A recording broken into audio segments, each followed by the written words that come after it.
આજની ગુજરાતી વાર્તા વહુ અને ઘોડો. વાર્તાકાર ઝવેરચંદ મેઘાણી. સ્વામીનાથ નાટક જોવા ગયા છે.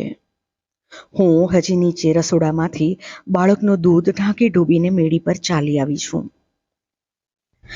અહીં અમે બે જ જણ છીએ, એક હું ને બીજો આ દીવો. હું ભૂલી જીભ કચરો છું. અત્યારે અડધી રાતના મારા સંગાથીને મારે પુરુષ નામ ન આપવું જોઈએ. દીવાને દીવો કહેતા તરત જ મારું મન પાછું ભટકવા લાગે છે. દીવો કેમ જાણે ધીરે ધીરે મારા અંતરની વાતોના સાક્ષી કોઈ જાણભેદુ પુરુષ તરીકે સજીવ બનતો હોય એવું લાગે છે. અહીં એકાંતમાં પુરુષની કલ્પના મૂર્તિ પણ નહીં સારી. હસી હસીને પ્રકાશ દેનાર, એકેટશે મીટ માંડી મારી સામે તાક્યા કરનાર, તેજના સરોવરમાં મારા દેહને ભીંજવનાર અને પોતે મૂંગો રહી મારા હૈયાની વાતો આ કાગળ પરથી વાંચી જનાર એ દીવાની પુરુષ કલ્પના તો ખરી જ બેહામણી છે. માટે હું કહું છું કે આ મેળીમાં અત્યારે એક હું જાગું છું ને બીજી જાગે છે આ બત્તી. મને મારું બાળપણ સાંભળે છે. જોકે અહીં ઘરમાં તો મને સૌ હૈયા ફૂટી કહે છે. કેમ કે હું રોજની મારી મેલછાડમાં કઈ ચીજ ક્યાં મૂકી તે ભૂલી બહુ જાઉં છું. નહીં ને કે સૂઈ ઉઠીને ગળાનો હેમનો હાર પણ ચોકડીમાં કે પથારીમાં પડ્યો રહેવા દઉં છું. અને તેને પરિણામે મને સૌ ભાન વિનાની રોજ જેવી કે ગામડાનું ભોથું કહે છે.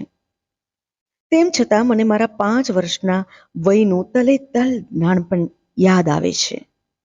તે વખતે હું ઘરની ભીંતેથી કરોળિયાના ઝાડા તેમજ ભમરીના ભોણ ઉખેડી નાખતી.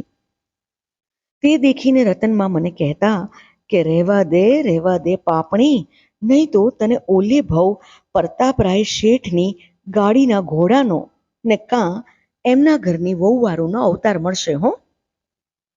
તે વખતે હું બહુ સમજણી નહોતી, પણ મારા મનમાં આ વિચાર દિવસ રાત ઘોળાવા લાગ્યો. શા માટે રતન ડોશીએ પેલા અમારા ઘર સામેના રસ્તામાં સૂઈ રહેતી ઘરબાર વગરની ગાંડી વલુડીના અવતારને બદલે કે પેલી અમારે ઉંમરેથી રોજ લાકડી ખાઈને ચાલી જતી ટીપુડી કૂતરીના અવતારને બદલે પ્રતાપરાય શેઠના ઘોડાનું ને એના ઘરની વહુવારોનું સુખ મારા પાપના બદલા તરીકે બતાવ્યું, તો હું ખૂબ પાપ કરીશ. નાચતી કૂદતી હું બોલી ઉઠી, મારે તો મરીને પ્રતાપરાય શેઠનો ઘોડો થવું જ છે. બહુ મજા પડે, બહુ જ મજા પડે. રતનમાં મને ઘોડો બતાવજો. ગામના મોટા રસ્તાને કાંઠે જ અમારું ઘર હતું. ખડકી ઉઘાડીને રોજ સાંજે ઊંચા પગથિયા પર હું રતનમાની જોડે બેસતી અને પેલા ઘોડાની વાટ જોતી. જો આવે, જો સાંભળ એના ઘૂઘરા બોલે, એમ રતનમાં કહેતા કે તરત જ હું તૈયાર થઈ ઊંચે શ્વાસે ઊભી થઈ જતી. પછી જ્યારે ચકચકિત ગાડીને હળવા ફૂલની માફક રમાડતો એ ઘોડો પોતાના ડાબલાના તડબડાટ કરતો નીકળતો, ત્યારે એના કપાળમાં રમતી માણેકલટ, એકબીજીને અડતી કાનની ટીપકીઓ, કમાન જેવી વાંકી ડોક, કેશવાળી અને શરીરના અવનવા થનગનાટો સામે નિરખીને મારા હૈયાના મોરલા નાચી ઉઠતા. આહા રતનમાં, હું કહેતી, આવો સુખનો અવતાર પામવા સારું તો હું તમે કહો તેવા પાપ કરું. અરે મૂર્ખી, રતનમાં સમજાવતા, આ તો થોડા દીના નાચણ કુંદણ, ભલે માણી લે બચાડો. પણ મને એ કંઈ ન સમજાતું. પછી તો હું સવાર સાંજ બસ એ ઘોડાના જ ઘૂઘરાને કાન માંડીને બેસતી. રણકાર થાય કે દોડાદોડ ખડકીએ જતી. બા નવરાવતી હોય તો એના હાથમાંથી વિછોડાવીને સાબુએ બળતી આંખે પણ ઘોડો જોવા જતી. કેવો ભાગ્યશાળી ઘોડો, હું વિચાર્યા કરતી. એની પીઠ ઉપર કેવા રૂપાળા હસમુખા ભપકેદાર લોકોની સવારી શોભે છે. ચાઇના સિલ્કના કોટ પાટલુનને દીપતા મામલતદાર સાહેબના બંને હાથ ભર બજારે સેંકડો લોકોની સલામો ઝીલતા હોય અને હાથમાં મોટા મોટા હુક્કાવાળા, બગલમાં રૂપે મઢી તલવારોવાળા, મોટા મંદિલવાળા તાલુકદારો એને સરકાર સરકાર કહી ઓછા ઓછા થતા હોય, ત્યારે શું ટેડી આંખે આ મહાપુરુષને જોઈ શેઠ સાહેબનો ઘોડો ઓછો મગરૂપ બનતો હશે? હરેક ગાડીને ટાઈમે સ્ટેશન પર જઈને કલેક્ટર સાહેબથી માંડી અવલ કારકુન સાહેબ સુધીના તમામ માનવંતા પેસેન્જરોને ચા નાસ્તો પહોંચાડનાર આ ઘોડો દિવસના ભાગમાં જ્યારે જ્યારે નીકળતો ત્યારે તો હું અચૂક ખડકી બહાર આવીને એને નિરખી લેતી, અને રાતના 12 કે 4 બજ્યાની ગાડી પર જ્યારે ચૂપચાપ રબર ટાયરની ગાડીને રમાડતો, પોતાના નાળબંધ ડાબલાના પડછંદા જગાવતો ઘોડો સુનકાર શેરીઓમાં ઘમકાર કરતો નીકળતો, ત્યારે ઊંઘમાંથી હું જાગતી નહોતી જાગતી ત્યારે એ ઘોડાને સ્વપ્નમાં જોતી.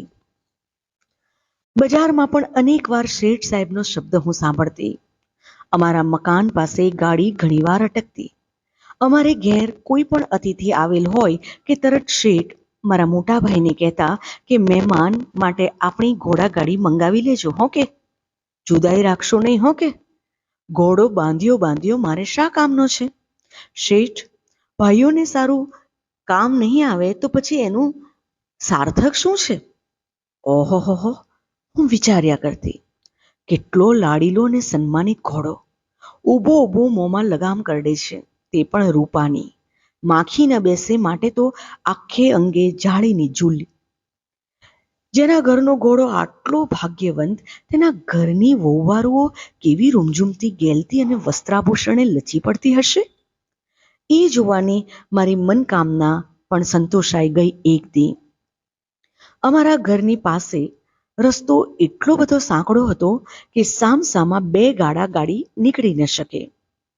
તે દિવસ બપોરે 12 વાગ્યે એક સામટા 7 ગાડાની ઠાંસ એ રસ્તે લાગી પડી હતી.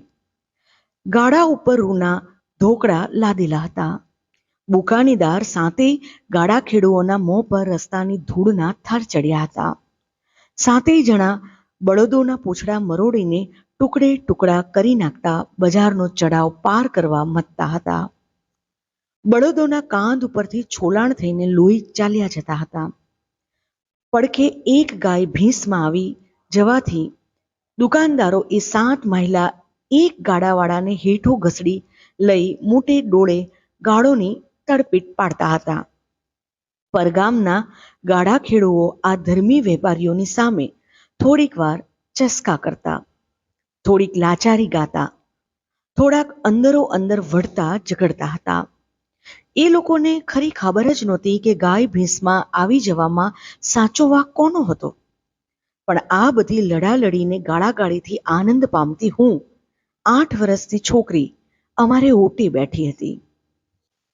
ત્યાં અટકી ગયેલા 2 મુસલમાન ખેડૂતો ધીરે અવાજે જે વાતો કરતા હતા તે મારે સાંભળવામાં આવેલી. હદ થઈ ગઈ છે ને હવે તો. દુકાનના ઓટા લંબાવીને બજારનો માર્ગ દબાવનારા છે આ વેપારીઓ, ને પીટે છે પરગામના ગાડાવાળાઓને. કોઈ દેખનારો જ ન મળે. આમ જ્યારે ગાડા અને ગાડીઓ, રેકડીઓને પગપડાઓ, પનિહારીઓને બકાલણો વગેરે તમામ માણસો તેમજ વાહનોનો ઠાંસો ત્યાં થઈ ગયેલો, તે વખતે મેં મારા રોજના પરિચિત અને પ્રિય ઘમકાર સાંભળ્યા. મેં ઉઠીને ડોક લંબાવી ઉપલી બજાર તરફ જોયું. આહાહા, શેઠની ગાડી, નવો ઘોડો, માકડાને બદલે ધોળો અને અંદર 4 બૈરા તથા 5 છોકરા બેઠેલા. આજ આટલા વર્ષે પણ હું એ દેખાવની એકેય વિગત વિસરી નથી શકી. અંદર બેઠા હતા તો 4 જણા ઘૂમટા તાણીને, એટલે આછા સોનાસળીના સાડુ સોસરવી હું એ મોઢાની ઝાંખી રેખાઓ જોઈ શકી હતી. પણ કોણી સુધી ઉગાડા તે 8 હાથ ઉપર તો મારી નજર કોઈ ભિખારીનું છોકરું દિવાળીના તહેવારમાં અમારા પૂનમચંદ કંદોઈની દુકાનના દરેક થડકલા ઉપર નિહાળી રહે તેવી લગનથી તાકી રહી હતી. મેં એ આંગળીઓની વીંટીઓથી લઈ કોણી ઉપરના બાજુબંધ સુધી શું દીઠું તેનું હું કેવું વર્ણન કરું. અત્યારની મારી દ્રષ્ટિ દોષિત બની છે, એટલે એ વખતના મારા નયન તલસાટને હું આજે ન્યાય પણ ના આપી શકું. અને એ 5 છોકરાના અંગો ઉપર શોભાના શાશા રંગો શેઠના ઘરના વહુવારુઓ છે. વેવાઈ ઘર આ જમવા જાય છે. બચારાને માથે કેવી કરી આ શાળા ગાડાવાળાઓએ. એવા ઉદ્ગારો લોકો કાઢવા લાગ્યા. ત્યાં તો કોચમેને એ રસ્તો રૂંધનાર ગાડાવાળાઓને 2-4 ગાળો દઈ ગાડીને પાછી લઈ લીધી. એક ખાંચામાં વાળીને પછી ગામ બહારને લાંબે રસ્તેથી એણે શેઠ ઘરના વહુવારુઓને વેવાઈ ઘેર પહોંચાડી દીધા. એ લોકો જ્યાં જમવા આવ્યા તે ઘર અમારી નજીકમાં જ હતું. બાને જાણ ન થાય તે રીતે છાની માની હું એ ઘેર ગઈ. મને સોનાસળીના સાળોની અંદર ઢંકાયેલા મોં જોવાનું ઘણું મન હતું. પણ એ મોટા ઘરના કોણ જાણે કયા ખંડમાં ભાગ્યવંતીઓ બેસી ગઈ. મને ત્યાં કોણ ભાડ આપવા નવરું હોય. જમવા જમાડવાની એવી ધમાલ ત્યાં જામી પડી હતી અને અવાજ પાડી પાડી બરડાઈ ગયેલા ગળા એકબીજાની સાથે એવી બૂમાબૂમોથી કામ લઈ રહેલા હતા કે ત્યાં કંઈક મોટો કજિયો મચી જશે એવી બીકે હું પાછી ઘેર નાસી આવી. બાને ખબર પડી કે હું ત્યાં જમણદીને ગઈ હતી એટલે બાએ મારા ગાલ સારી પેઠે ખચકાવ્યા. ગાલ તો છોને ખચકાવ્યા, પણ તે દિવસથી હું અમારી નજીકના એક મંદિરમાં રોજ સાંજે ઝાલર સમયે જઈને એકલી પ્રાર્થના કરતી કે હે ભગવાન, મને શેઠ ઘરની જ વહુ કરજો, નહીતર હું ઘોડાગાડીમાં બેસીને જમવા કેમ કરીને જઈશ? એવું મને ક્યાંથી મળશે? બસ તે પછી હું 12-13 વર્ષની થઈ ત્યાં સુધીના 5 વર્ષના ગાળામાં મેં 7-1 વાર એ શેઠ ઘરના વહુઓને ગાડીમાં બેસી નીકળતા દીઠા હશે. 2-3 વાર જમવા માટે, 4-1 વાર અમારી જ્ઞાતિના કોઈ મોટા ગુરુદેવની પધરામણી થઈ ત્યારે સામૈયામાં જવા માટે. પણ મને ચોક્કસ ખબર નથી રહી કે એ 4 એના એ જ હતા કે એમાં કોઈની અદલા બદલી થઈ હતી. છતાં એટલું તો મને યાદ રહી ગયું છે કે કોણી સુધી બહાર દેખાતા એ 8ની કળાઈઓમાં મને વારંવાર વધતી ઓછી જાડાઈ પાતળાઈની અને લાલચોળ જોબન તથા નિસ્તેજ રોગિયલપણાની જૂજવી ભાતો લાગી હતી. આવા ફેરફાર મને તે દિવસે બરાબર સમજાતા નહોતા, પણ મોટી ઉંમરે મારા અંતરમાં એ વાતની કડી બેસવા લાગી હતી. કેટલીક વાર રાતના 2 વાગે ને કેટલીક વાર પરોઢીએ અમારે ઘેર પાડોશણો લુગડાની પોટલીઓ લઈને આવતી અને ખબર દેતી કે શેઠના વચેટ નાના કે મોટા દીકરાની રાજકોટવાળી, વઢવાણવાળી, હળમતિયાવાળી કે ખીજડીયાવાળી વહુ હવે અંતકાળ છે.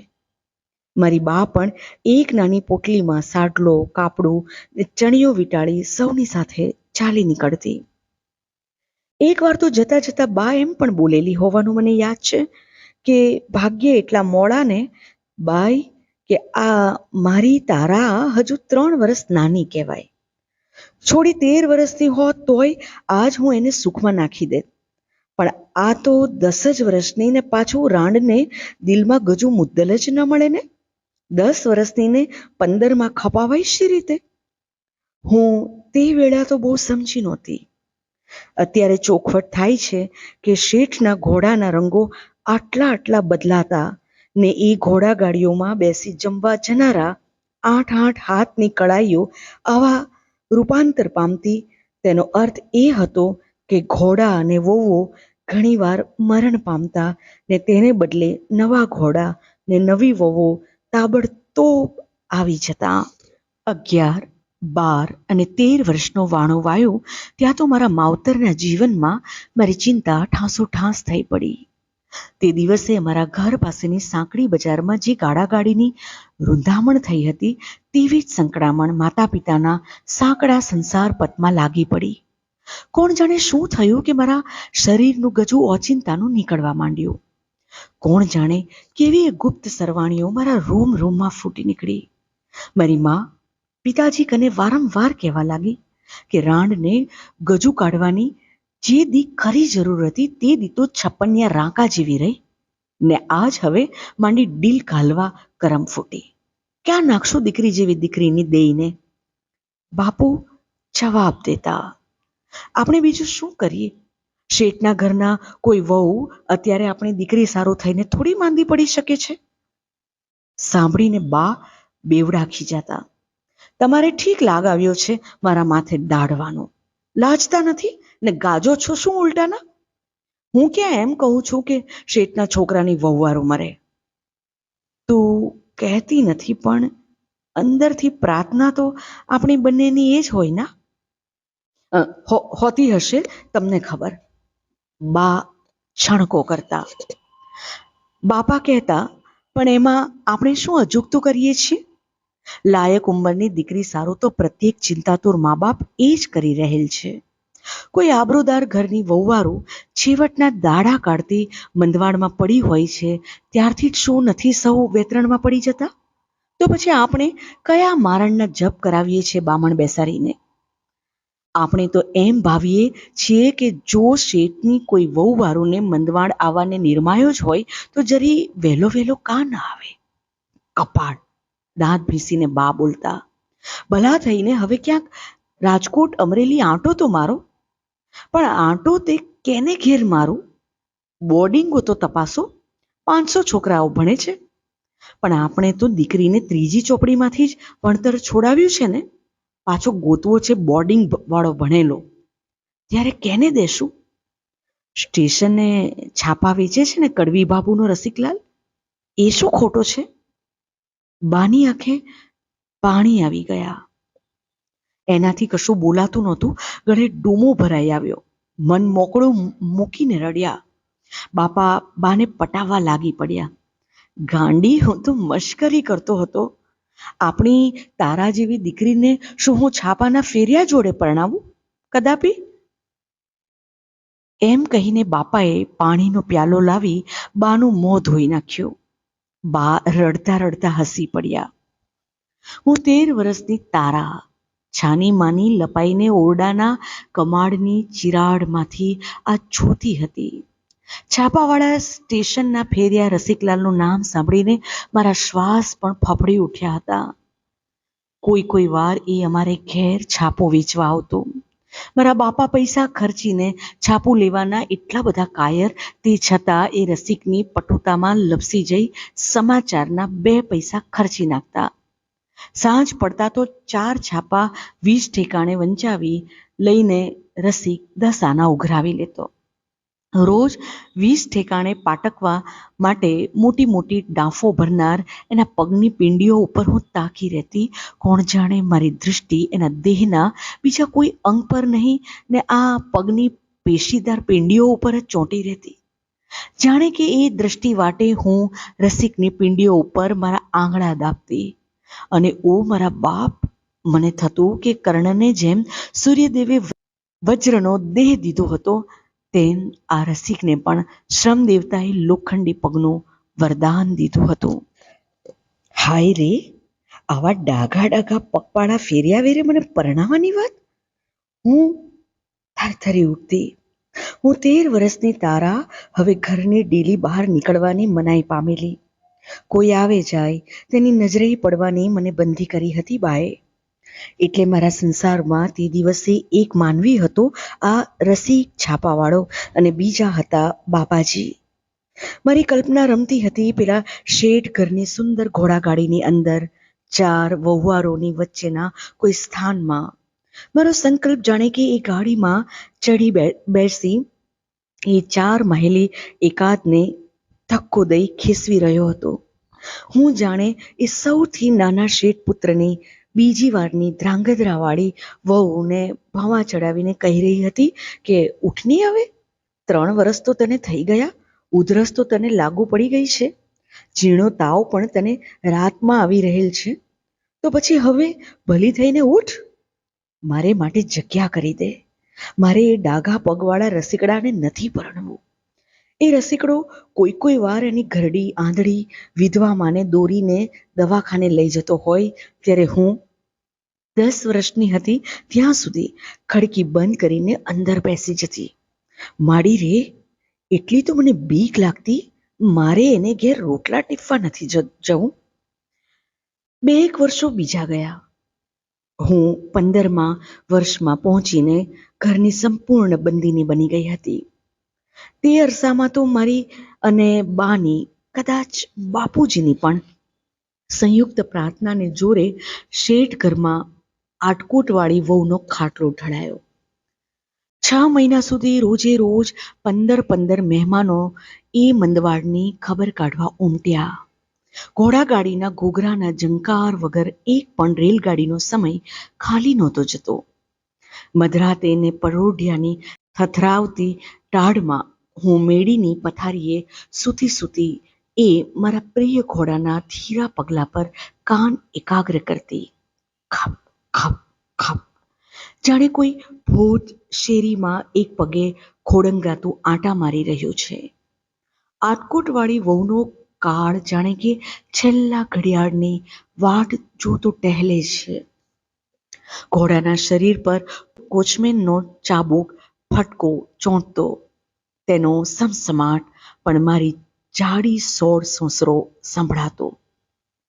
મંદવાડ સારું મુંબઈથી ફ્રૂટના કરંડિયા ઉતરતા, તે લેવા સારું પણ ગાડી જોડાતી.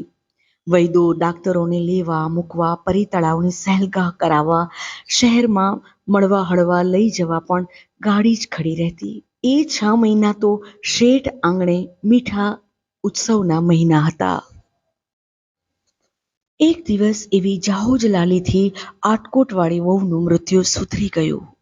મારી મેડીની બારીની ચિરાડમાંથી મેં એ બીજા નંબરના શેઠ પુત્રને વહુના અવસાન બાદ 5મે જ દિવસે પાનપટ્ટી ચાવીને નીકળતા દીઠા.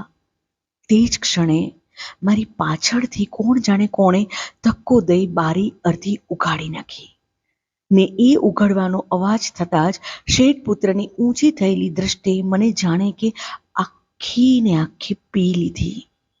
ગભરાટમાં મેં પાછળ જોયું. ધીરી ફૈબા, મારું મોં લાલ થઈ ગયું. ફૈબા, શા સારું તમે મારી આવી વલે કરી? એટલા સારું તો તને હું ઉપર લઈ આવી હતી. પણ શા માટે? દુત્તી, હજુય પૂછ જ શા માટે? કહીને ફૈબાએ મારા ગાલ ઉપર ટાપલી મારી. 4 વર્ષથી તપ તપો છો. મને સમજાયું, આ તો વર કન્યાને અરસપરસ બતાવી કરીને સંબંધ જોડવાનો સંકેત હતો. હું ભૂલી. વર કન્યાને જોઈ લે એટલો જ આમાં મુદ્દો હતો. મારે તો કશું જોવાનું હોય જ નહીં. મને પોતાને જ એવી ઉત્કંઠા નહોતી. મારા કોળ તો હતા ઘોઘરીદાર ઘોડાગાડીમાં 4 વહુવારોની વચ્ચે સોના સળીને સાળોડે ઘૂમટો તાણીને કોણી સુધીના હેમ આભરણ બતાવતા બેસવાના. એ કોડ સંતોષવાની વેળા આવી પહોંચી. એક દિવસ મારા માથા પર શેઠ ઘરની ચૂંદડી નખાઈ ગઈ. આ શહેરમાં તો અમે બાપુના ધંધાને કારણે જ આવેલા. અમારું વતન હતું રાજકોટ. બાપુની ઈચ્છા અહીં ને અહીં લગ્ન પતાવી દેવાની હતી. પણ શેઠવાળાઓએ જીદ કરી કે એમાં અમારી શી શોભા? રાજકોટ શહેર શું બોલશે?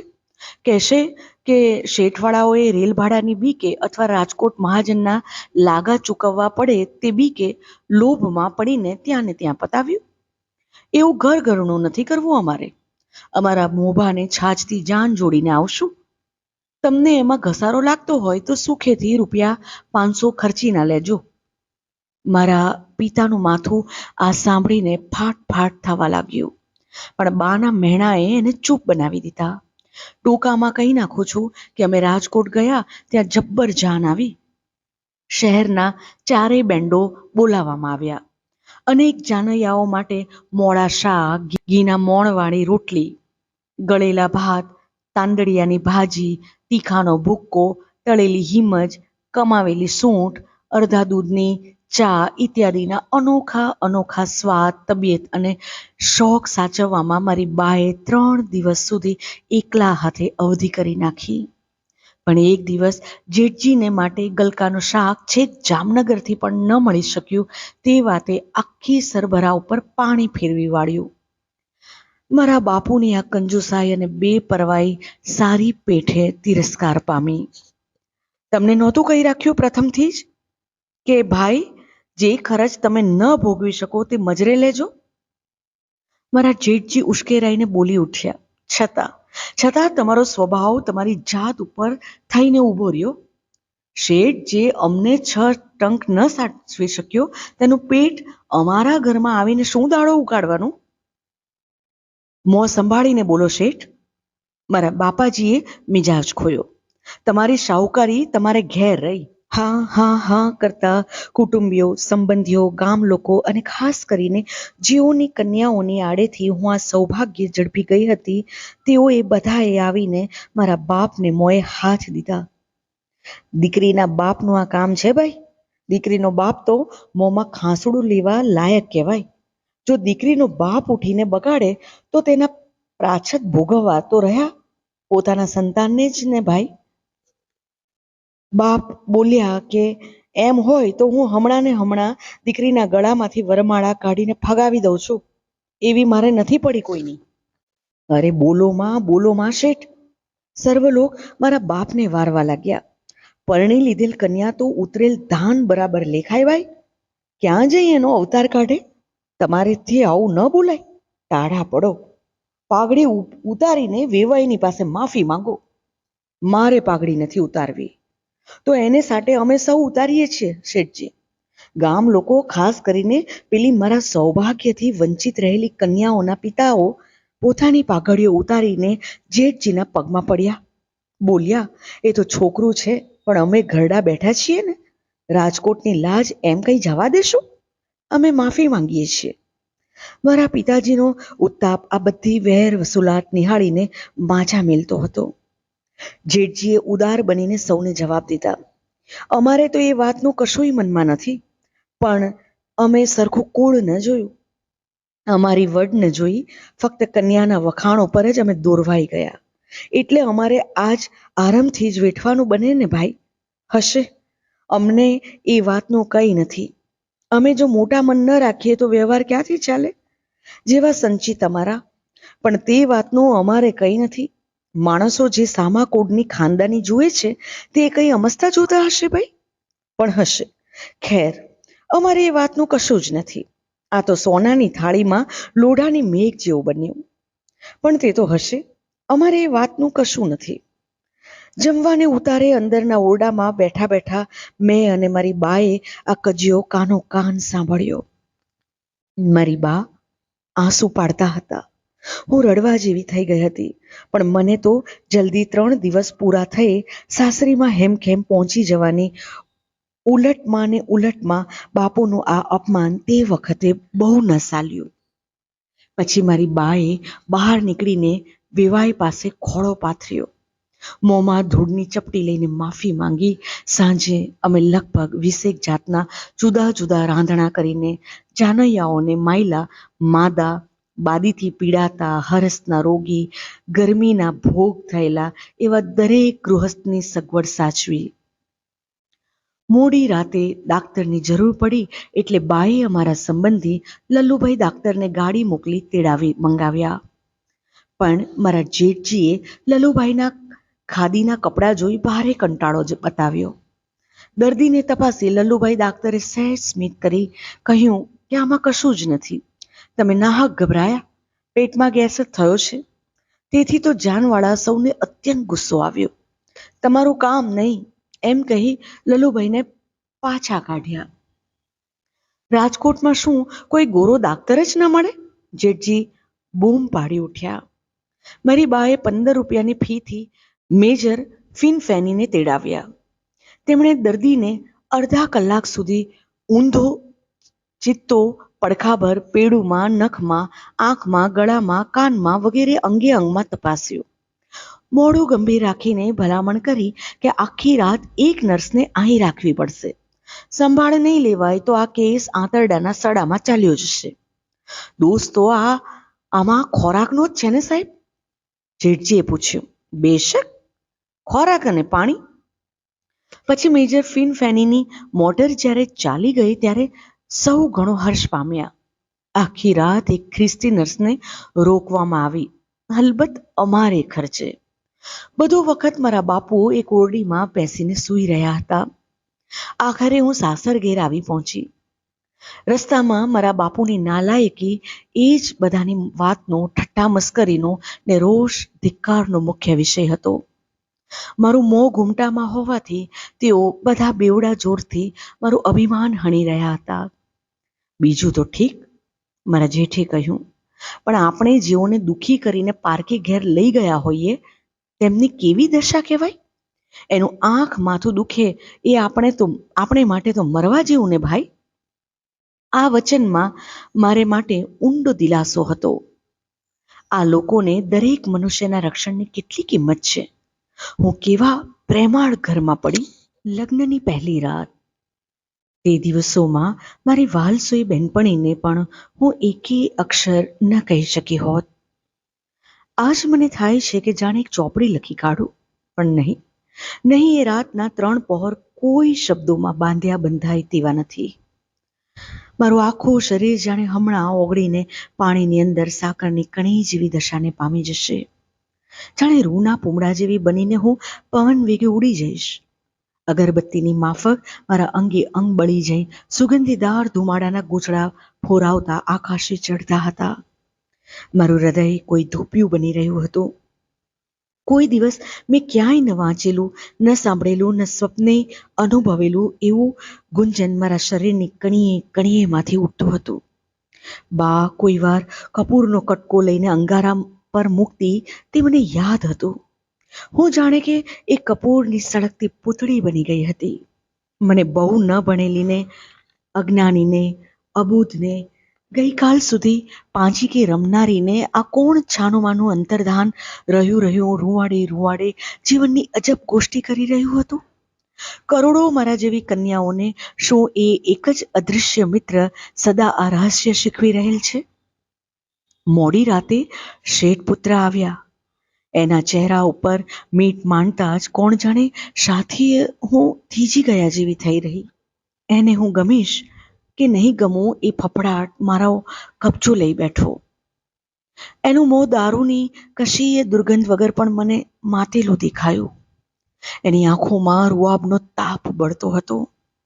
કબૂતરને ડાળમાં ભીંસનાર કોઈ બિલાડીની રીતે એણે એની બેહોશ ઈચ્છાને મારા ઉપર ભીંસી દીધી. કપૂરની ગાંગડીને જાણે કોઈએ છુંદા કરીને મોટી ભઠ્ઠીમાં ભભરાવી દીધી. જરી કે સુગંધ આપ્યા વગર જાણે કે મારું યૌવન ભસ્મ બની ગયું. હું કશુંય ન બોલી શકી. એને કશું સાંભળવા કહેવાનું ન રહ્યું. સવારે હું નીચે ચાલી ત્યારે એણે કહ્યું, મોટાભાઈ તારા માવતર ઉપર ખૂબ ગુસ્સે બળી રહ્યા છે. સંભાળીને રહેજે, લાયકી મેળવજે, નહીતર પત્તો નહીં લાગે. તારા જેવી તો આ ઘરની સંજવારીમાં વળાઈ જાય છે, ખબર છે? નિહાળીને તો ત્રણેય દેરાણી જેઠાણીના મોં આજ મેં પહેલી વાર જોયા જ કર્યા. ઓહો, કેટલા બધા શ્વેત! પણ લાલ રંગની એક આછી જાંય સુદ્ધા ન મળે. સોનાની બંગડીઓ કાંડા ઉપર દોડાદોડ કરતી ઊંચીને નીચે સરકે. પગના છડા છેલ્લામાં છેલ્લા મુંબઈ ઘાટના. હમણાં જાણે પગની પાની ઉપર થઈને નીકળી પડશે. બાવડા પરની સાંકળીઓ આવડી મોટી શા સારું? તે દોરો બાંધીને દબાવી લેવી પડી હશે. લમણા ઉપર વાળની ઘાટપ કાં નહીં? આવા રૂપાળા મોં ઉપર તો મલકાટ જ હોય, છતાં ત્રીજા જ દિવસથી મારા તરફ કાં એમના મોઢા ચડેલા રહેવા લાગ્યા. હું મેડી ઉપરથી જરી મોડી ઉતરી તે તો મારું શરીર કળતું હતું ને માથું ચક્કર ફરતું હતું. એ કારણે મને કેમ કોઈ પૂછતા પણ નથી કે તને શું થાય છે તારા? હું કઈ કામકાજની આળસુ થોડી હતી, પણ આ મારા શરીરના સાંધા કોણ જાણે શાથી ટુકડા થઈ જાય છે. રાતના એમના પણ શરીરના સાંધા તૂટી પડતા હતા. એમણે મારી પાસે ચંપી કરાવી. એ બધા ઉજાગરાને લીધે પણ મારાથી મોડું ઉઠાયું. મારી દેરાણી જેઠાણીઓને હું આ કેમ કરી સમજાવું? એ બધા તો બબડવા લાગ્યા કે તમે આવીએ અમારા રાંધણાના ઘસડબોડા કંઈ ઓછા થશે. એમ આશા રાખેલ ત્યાં તો તમે બાપને ઘેર પૂરું ધાન ન ખાધું હોય એવા જડ્યા અમારા કપાળે. દેરાણી કહે, મારે ચીકાને આખી રાત ધાવણ આવતું નથી, કેમ કે હું દી રાત એકલી તૂટી મરું છું. અહીં શું મારી એકલીના જ બાપની આબરૂ સાચવવાની છે? તે મારે એકલીને જ ભીસાઈ મરવું? નાના ભાભીજી પણ મારા હાથમાંથી પાણીનું તપેલું ઝૂંટવી લઈને બોલ્યા, લાવ ભા, તમારાથી નહીં ઉપડે. તમને એટલી ભાન છે કે મહેમાન સારું પહેલા દાંતણ કરવાનું પાણી મૂકીને પછી ઝટઝટ ચા કરવો છે? બાપને ઘેર 5 પરોણા આવતા હશે ત્યાં તો મૂંઝાઈને. ઉપરથી પુરુષો બૂમો પર બૂમો પાડતા હતા. ઊનું પાણી કેમ નથી આવતું? ક્યાં મરી ગયા છો બધા? ખાઓ છો તો થાળીઓ ભરી ભરીને, પછી ચા કેદી મોકલશો? મહેમાનો ગાડીએ પોગાડવા છે. એલા ભગા, જોડ જલ્દી. ટપાલ લેવા કોઈ ગયું કે નહીં? હા, ફાનસ હજી કેમ બળે છે? આ છોકરો હજી કેમ ગોબરો ભર્યો છે? એને પખાડો તો ખરા કોઈ. બપોરની ગાડીમાં ચત્રભુજ હેમાશાવાળા આવે છે. રોટલીનો લોટ રાખી મૂકજો. કાલે દહીં ચટણીમાં કોથમીર કેમ નહોતી નાખી? કોઈ જુઓ છો કોઈ નહીં? સાવ સાળા આંધળા. આવા અનેક અવાજો પુરુષોના મોંમાંથી ઉપરા ઉપરી છૂટતા હતા. તરત મને ભાભીજીએ યાદ કરી દીધું કે તારા વહુ, દહીં ચટણી તો કાલે તમે જ કરી હતી. એટલું ભાન ન રાખીએ? કોથમીર જેવી ચીજ ભૂલાઈ જાય? ભાયડાનો સ્વભાવ કેવો છે એ તો તમે જાણો છો ને, કે બાપને ઘેર દહીં ચટણી કોઈ દી. તમારે પગે લાગુ ભાભીજી, મારાથી કહેવાઈ ગયું. તમે મારા ઉપર સૂજે એટલું કહો, પણ મારા બાપને બચાડાને શા સારું વારે ને ઘડીએ વાત વાતમાં વચ્ચે નાખો છો? એને શું બગાડ્યું છે તમારા કોઈનું? જેવા સૌના બાપ એવો જ મારો બાપ. મારી આંખો લાલ બની ને પછી તેના ઉપર જળજળિયા ફરી વળ્યા.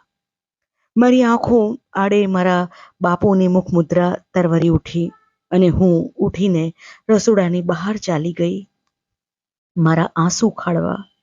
દેરાણી જેઠાણીઓએ માન્યું કે મેં છણકો કર્યો. બધા શું બોલ્યા તે મારાથી સંભળાયું જ નહીં. હું ઊભી હતી ઓસરીની થાંભલીની આડસે. ઘોડો ઊભો હતો ગાડીએ જૂતેલો. એ મૂંગું પશુ ઓટા ઉપર પડેલા તપેલામાં ચોંટેલા ગઈ રાતની ચંદીના 4 ચણા દાણા તરફ ડોક ખેંચતું હતું. કુંડીમાં એઠવાડનું પાણી પડેલું તે તરફ લંબાઈને એ ખોંખારતો હતો. રાતમાં બહુ ટાઢ પડેલી, તેથી સાઈસ એને ઘાસ નીરવા ઉઠી નથી શક્યો એમ મને લાગતું હતું. મને થયું કે એક પૂળો લાવીને એના મોં પાસે મૂકો. ત્યાં તો મેડી ઉપરથી ધડબડ ધડબડ મહેમાનો ઉતર્યા અને ઘોડાને આડો અવળો ગરદન લંબાવતો દેખીને બોલ્યા કે સાળો, આ 7મો ઘોડો કજાત નીકળ્યો.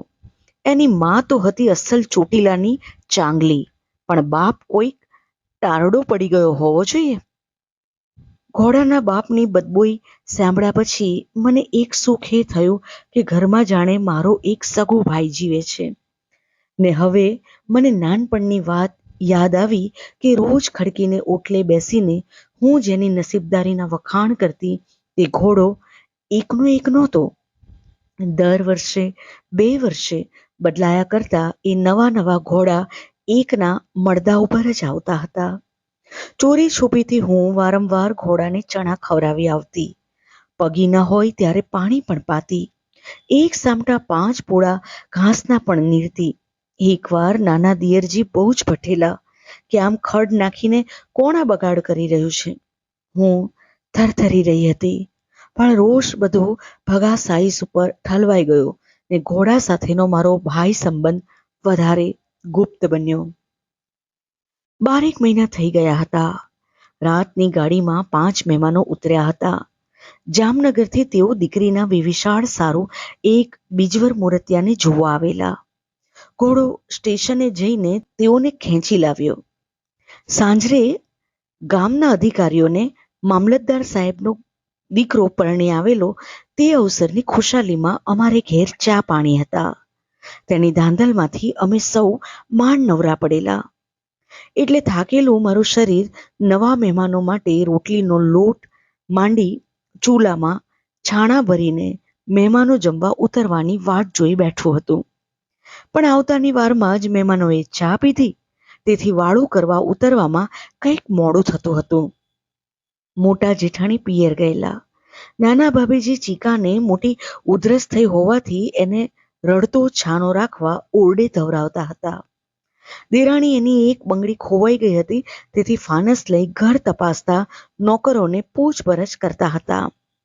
મારી આંખે ચૂલા પાસે બેઠા બેઠા ઝોલું આવી ગયું ને ઓચિંતાનો મારો લમણો ધકતા હું જાગી. જોઉં તો ચૂલાનો તાપ મારી એક બાજુની લટને લાગી ગયેલો. સારું થયું કે બળીને એકલી લટ જ ખરી ગઈ, પણ હું સળગી ગઈ હોત તો શું થાત? એ ફડકામાં ને ફડકામાં રોટલીઓ બગડી. પરોણાઓને ખાવામાં મજા ન આવી એવું મારા પતિને લાગ્યું. મારી લટ બળી ગયાની વાત સાંભળીને તે તો કંઈ બોલ્યા નહીં, પણ સગા સંબંધીઓના બૈરા આ સાંભળીને હસી પડ્યા. વાહ રે વહુ, તમારું ભાન!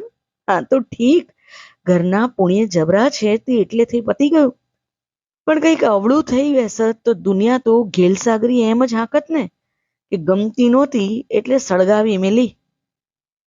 મને પણ એમ જ થયું કે આટલા ખાતર પણ હું જીવતી રહી એ સારું થયું.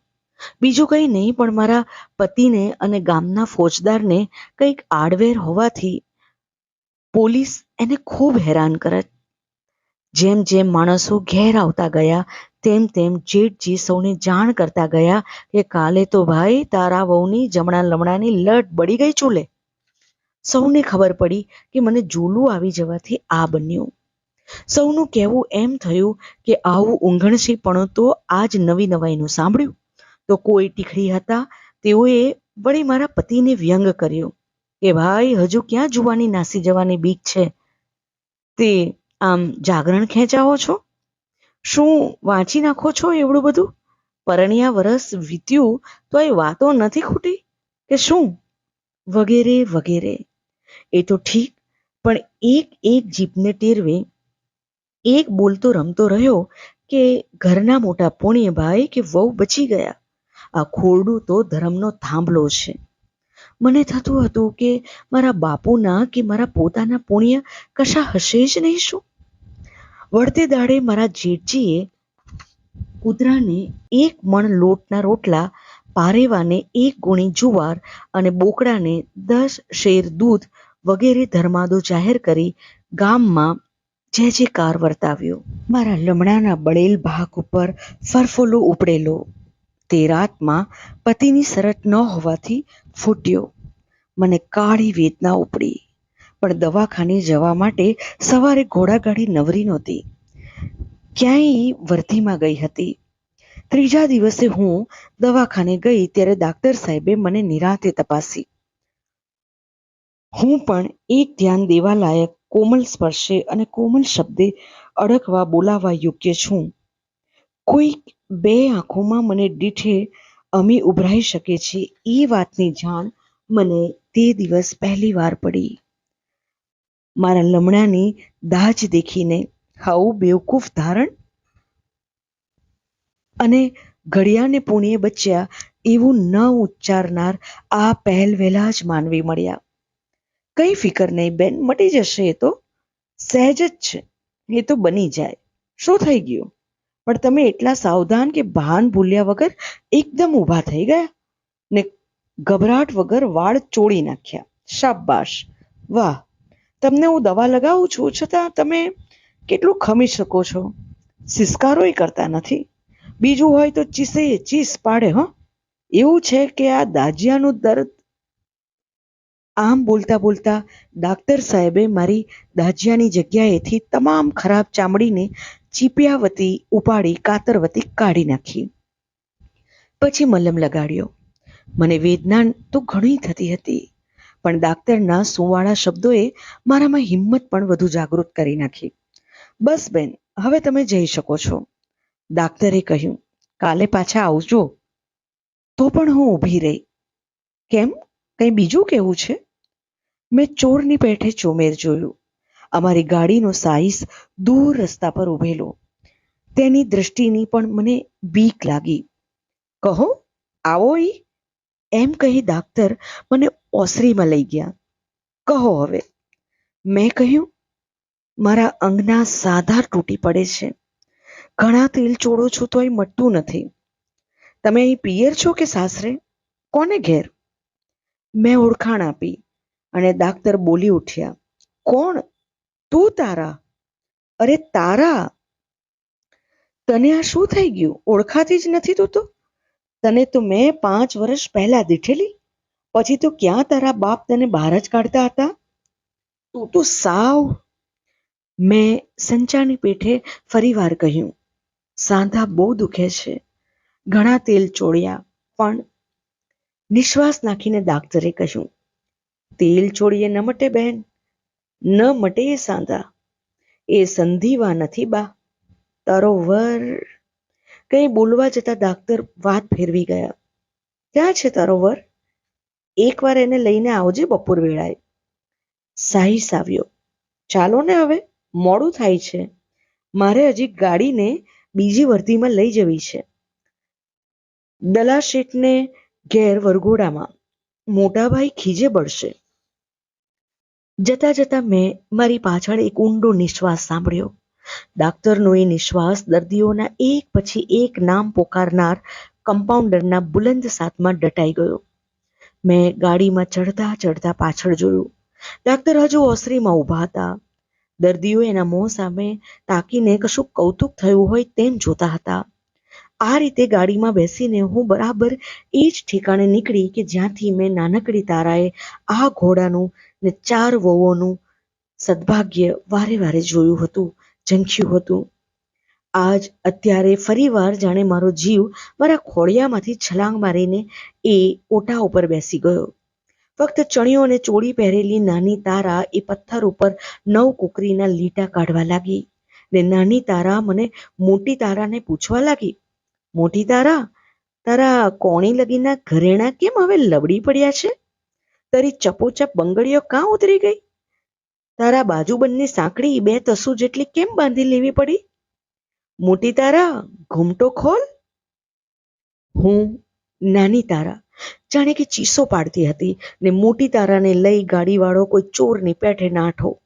ઘોડાની પીઠ પર ચણચણતા એ કુમચીના પ્રત્યેક ગાયે જાણે મારા બરડામાં કોરડો ફાટતો હતો. ડાક્ટરને તો બીજો ધંધો નથી. મારા પતિએ મારી તે દિવસની વાત સાંભળીને કચવાતા સ્વરે કહ્યું, હર કોઈ ઇલાજે પ્રેક્ટિસ ચલાવી છે. ઇન્જેક્શનો મારવા છે મોટી ઘરની બૈરીઓને. આપણે એ ધંધે નથી ચડવું. મારી સંગાથી આવ્યા નહીં. બીજી વાર હું ડાક્ટર કાને ગઈ ત્યારે ડાક્ટર મારા વરની અનિચ્છા પારખી ગયા. કહે કે કાંઈ નહીં, કંઈ ખાસ જરૂર નહોતી, બની શકે તો આટલું કરજો. પ્રસવ થાય કે તરત જ બાળકની આંખોને તમારા કોઈ સમજદાર વૈદ્ય ડાક્ટરને હાથે ધોવરાવીને અંદર દવા નખાવી દેજો. ગફલત કરશો નહીં, નહીં તો બાળકનો ભાવ બગડશે બેન. આવી ભલામણનો અર્થ મારાથી કશો જ સમજાયો નહીં. મેં કદી એવું સાંભળ્યું કે જાણ્યું નહોતું. મને વહેમ પેઠો કે ડાક્ટરને વિઝિટ જોતી હશે. મેં કોઈને કશું કહ્યું નહીં. તે દિવસે રાતે 2 બજે મારા સસરા પ્રતાપરાય શેઠની એ આલિશાન હવેલીના એક છેવાડા અને અંધારિયા ઓરડામાં હું અદભાન ગુમાવીને સૂતી હતી. મારી આંખો ફાટી રહી હતી. મારા શરીરને એક સામટા 100 કાળા નાગ જાણે ભરડો લેતા હતા. ગીધડા મારા પેટમાંથી જાણે જીવતા લોચા તોડી તોડી ખાતા હતા. હું બૂમો પાડતી હતી કે મારા ડાક્ટર કાકાને કોઈ બોલાવો, કોઈ મારા ડાક્ટર કાકાને કહો કે તારા મરે છે. હવે પડી રહે છે નીવાની કહીને 2 સુયાણીઓ મને દબાવીને ખાટલે ચડી બેઠી હતી. મારા વર ઓસરીમાં ઊભા હતા. મારી ચીસો એને કંપાવી રહી હતી. એના શબ્દોમાં તે રાતે પહેલી વહેલી મીઠાશ હતી. જીવીમાં ડાક્ટરની જરૂર છે? અરે બાપા, એ તો પહેલી સુવાવડમાં એમ જ હોય. તમે શું આવા ગાંડા કાઢો છો? 12 કલાક હું બેશુદ્ધ રહી. કહે છે કે વારે વારે મારે મોંએ ફીણ આવી જતા હતા. આખરે થાકીને મારા વરે ડાક્ટર કાકાને તો નહીં પણ એક ભેળસેળિયા જ્ઞાનવાળા વૈદ્ય ડાક્ટરને તેડાવ્યા. એની ફી ઓછી હતી. હું જ્યારે પ્રથમ પહેલી શુદ્ધિમાં આવી ત્યારે મારે કાને મારી જણેલી દીકરીની કાળી ચીસો સીસાના ઓગળેલ રસ જેવી રેડાતી હતી. મેં બોલવા ઘણી મહેનત કરી કે ડાક્ટર કાકાએ કહ્યું છે એની આંખો તપાસો ને ધુઓ, પણ અવાજ નીકળ્યો જ નહીં. 4 કલાકની અણભંગ ચીસો પછી બાળકને થાકેલો કંઠ વચ્ચે વચ્ચે અટકી પડવા લાગ્યો. એને મારી પાસે ધવરાવવા લાવ્યા. હો મારી દીકરી, મારું પહેલું બાળક, મારું ફૂલ. એની આંખો ઉપર સોજા ઉઠીને માંસના લોચા થઈ ગયા હતા. આંખો રહી જ ક્યાં હતી? માંસના એ લોચાઓના કોઈ અથાગ ઊંડાણોમાંથી આંસુ ઝરતા હતા. ડાક્ટર કાકાને બોલાવો, આની આંખો જશે, મારું કોઈ માનો. મેં ચીસો પાડી. વરને પણ સ્થિતિ ગંભીર ભાસી. ડાક્ટર કાકા આવ્યા. પ્રથમ તો એણે દીકરીની આંખો ધોઈ, ટીપા નાખી, રૂના પોલ બાંધ્યા. પછી એણે વરને બીજા ઓરડામાં લઈ જઈ શું કહ્યું? અરે રે, મારા કાનને શા સારું ઈશ્વરે આટલા બધા સરવા કર્યા. નવનીતરાય, કાકાએ કહ્યું, આ 2 જીવ તમારા રોગના ભોગ બન્યા છે. દીકરીની આંખો ગઈ છે. ફરીથી હવે આને પ્રસવ કરવા ન પડે તો વિશેષ હત્યામાંથી બચશો. તારા અપંગ બનશે, ગાંડી બની જશે. તમારો રોગ તમે ક્યાંથી લઈ આવ્યા છો તે હું જાણું છું. મારા વર થીજી ગયા. જરા વાર ઊભા રહો ડાક્ટર, કહીને એ મેડી ઉપર ગયા. ત્યાંથી આવીને કોણ જાણે કશું ડાક્ટરને આપવા લાગ્યા. કૃપા કરીને વાત અહીં જ દફનાવશો ડાક્ટર, એટલું કરકર્યા. ડાક્ટર કાકાનો અવાજ નીકળ્યો, 1000 આપો તો પણ ગૌમેટ છે મારે. તારા મારી પુત્રી છે, પણ વાત દફનાવી તો તમારા હાથમાં છે. ફરી વાર તારાના દેહની આ કંબકતી કરશો તો હું શેરીએ શેરીએ ચીસ પાડીશ. ડાક્ટર કાકા ગયા. મારી નાની સૂરજને એની દવાથી પીડા શમી છે, પણ આંખના રત્નો ફૂટી ગયા. તે હવે પાછા નથી આવવાના. આ સૂતી મારી સૂરજ. મારું મોં એ એના હાથ ફેરવીને નિહાળે છે, જાણે એની આંગળીઓને ટેરવે ટેરવે નેત્રો ફૂટ્યા છે. એ સુવાળા ટેરવાના સ્પર્શની ગેબી ભાષામાં મને વાતો સંભળાવે છે. આંખો વિનાની મારી સૂરજ એના ટેરવાને સ્પર્શે મારા ગાલ પર, સ્તનોને પેટ પર જે સંગીત બજાવે છે તેની તોલે કયા ગવૈયાની રાગીણી, કયા દિલરૂબાના સૂર, કયા કૃષ્ણની બંસરી આવી શકે? મારા થાનેલાની ટીંડડી મોંમાં લઈને જ્યારે ચૂસતી ત્યારે મને એવું લાગતું કે ઉલટાની એ મારા અંતરમાં કંઈ ઠાલવતી હતી.